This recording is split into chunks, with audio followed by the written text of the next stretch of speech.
Isang parangal ang iginawad ng Bangko Sentral ng Pilipinas sa ilang natatanging institusyon na kanilang naging katuwang sa paghahatid ng kaalaman pagdating sa pananalapi o financial education sa Northern Luzon. Ang mga yan sa sentro ng balita ni Christine Bornolia sa Baway.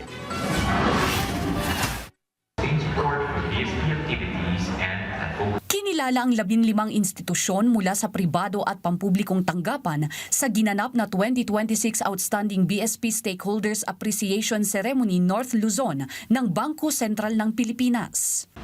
Today, we recognize 15 of our partners for their strong commitment to our shared goals.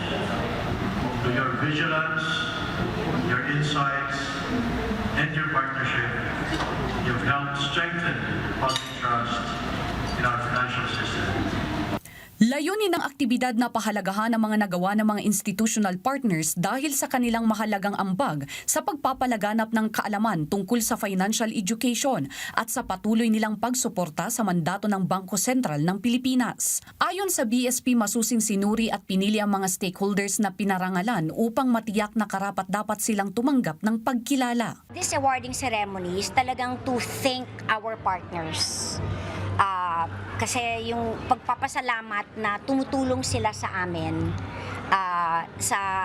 to yung mga aming programs and aming mandates, tumutulong sila sa amin.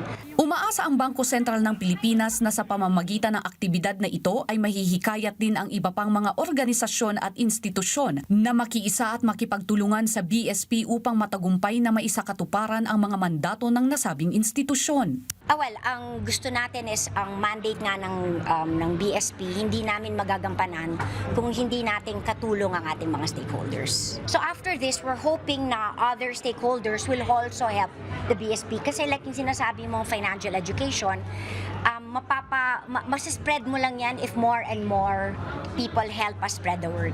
Christine Bornolia sa Baway para sa Bayan.